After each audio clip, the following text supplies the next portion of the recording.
बिस्मिल्लाहिर्रहमानिर्रहीम। अस्सलाम वालेकुम। फूड इज़ लाइफ में खुश आमदीद कहती हूँ। उम्मीद है कि आप सब खैरियत से होंगे।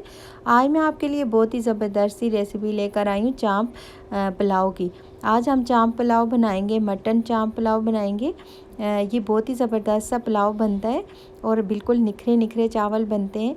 तो चलिए स्टार्ट करते हैं, चलते हैं आपकी रेसिपी की तरफ।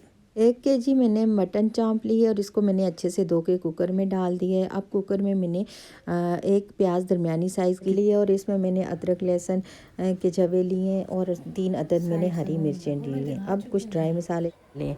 अब मैंने 2 बड़ी इलायची और 3-4 मैंने सब्ज़ इलायचियाँ, 1 चम्मच ज़ीरा, खुशक धनिया 1 टेबलस्पून और 4 अदद लौंग मैंने इसमें डाले हैं और 3 अदद मैंने इसमें हरी मिर्चें डाली हैं। नमक मैंने 1 टेबलस्पून मैंने इसमें भर के नमक का डाला है। अब मैं इसमें हल्दी डालूंगी हाफ़ टी स्पून और ये काली मिर्च के साबुत काली मिर्च के डालूंगी और 1 तेज़पत्ता। अब मैं इसमें पानी डालूंगी, तकरीबन 1.5 से 2 लीटर में इसमें पानी डालूंगी और इसको 20 मिनट तक मैं इसको विसल पे लगाऊंगी और 20 मिनट बाद हम कुकर को खोलते हैं। दूसरी साइड मैंने ऑयल ले लिया और इसमें हम प्याज को ब्राउन कर लेंगे। ये मैंने लिया एक पैन और इसमें मैंने हाफ़ कप ऑयल डाला है और एक दरमियानी साइज़ की मैंने प्याज ली है। प्याज को हम इस तरह गोल्डन ब्राउन कर लेंगे और इस प्याज को हम निकाल लेंगे। फिर मैंने इस प्याज को निकाल लिया। अब इसी ऑयल में हमने लहसुन अदरक का पेस्ट डाला। हम इस लहसुन को थोड़ा ब्राउन करेंगे और फिर मैं इसमें थोड़ा सा इसको ब्राउन होने दे देंगे। जब इसका कलर चेंज हो जाएगा तो फिर मैं इसमें डालूँगी टमाटर मैंने 3 अदद लिए हैं और इनको मैंने काट लिया छिलका उतार के। अब देखिए हमारा लहसुन तकरीबन ब्राउन हो चुका है। इसमें मैंने टमाटर डाल दिए, 3 अदद मैंने टमाटर इसमें डाल दिए। अब मैं इसमें कुछ मसाले ऐड करूँगी। ये मैंने ज़ीरा लिया तकरीबन 1 टीस्पून। अब मैंने इसमें डाली हल्दी हाफ़ टी स्पून और नमक मैंने इसमें 1 टेबलस्पून डाला है। नमक हमने यखनी में भी डाला था, जो चाँप हमने यखनी बनाई थी चाँप की उसमें भी डाला था, इसलिए चावल हम इसमें ऐड करेंगे तो नमक थोड़ा सा ज़्यादा ही होना चाहिए। फिर मैंने जो प्याज ब्राउन करके रखी थी वो मैंने इसमें डाल दी। अब अच्छे से इन मसालों को इसके साथ मिक्स करें। टीस्पून मैंने इसमें काली मिर्च का पाउडर डाला। अब टमाटर हमारे अच्छे से जाएंगे तो फिर मैं इसमें चाँप डालूँगी।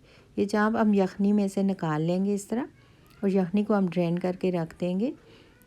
ये देखें मैंने चाँप इसमें डाल दिए। थोड़ा सा हम इसको टमाटरों के साथ अच्छे से और इस मसाले के साथ भूनेंगे। ये तकरीबन 3 से 4 मिनट इसको भूना इस तरह अच्छे से इसके साथ सारे मसाले मिक्स हो जाएं तो फिर मैं इसमें यखनी वाला पानी डालूँगी।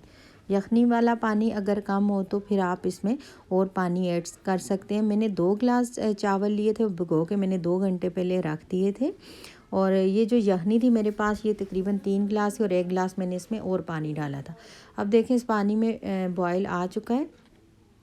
अब मैं इसमें जो चावल हमने रखे थे वो डालूँगी। पहले मैंने इसमें डाला है खुशक धनिया कुटी हुई और 3 अदद मैंने सब्ज़ मिर्चें डाली थी और इसको अब मैंने चावल डाल दिए इसमें और इसको हम इस तरह एक दफ़ा चम्मच चला के हम इसको ढाँप के पका लेंगे। अब इसको हम 10 से 12 मिनट तक पकाएंगे अच्छे से। जब ये पक जाए, सारा पानी इसका खुश्क हो जाए तो फिर मैंने इसके ऊपर येलो कलर लिया है थोड़ा सा, जिस तरह हम बिरयानी पे या पुलाव पे ये ज़रा अच्छा लगता है इसमें। इसके ऊपर मैंने डाल दिया था तकरीबन 1 टीस्पून और जो ब्राउन प्याज मैंने निकाली थी वो भी आधी मैंने रखी थी और इसके ऊपर मैंने इस तरह डाल दिया। अब इसको ढाँप के हम दम के लिए लगा देंगे तकरीबन 10 मिनट तक। 10 मिनट के बाद मैंने दम से इसको निकालना है और फिर मैं आपको बताती हूँ इसकी फ़ाइनल लुक। ये देखें 10 मिनट तकरीबन हो चुके हैं, अच्छे से चावलों में दम आ चुके हैं और ये देखें कितने मज़ेदार सा हमारा चाँप पुलाव तैयार हुआ है। मटन चाँप पुलाव आप इतना ज़बरदस्त है कि आप एक बार खाएंगे तो बार बार इसको फरमाइश पे बनाएंगे। ये बहुत ही ज़बरदस्त सा पुलाव है। अगर आप मेरे चैनल पर नए हैं तो इसे सब्सक्राइब कर दें और अगर आपको मेरी कोई वीडियो पसंद आती है तो इसे लाइक ज़रूर किया करें और शेयर भी किया करें। मिलते हैं नेक्स्ट रेसिपी के साथ, तो मुझे दीजिए इजाज़त। अल्लाह हाफ़िज़।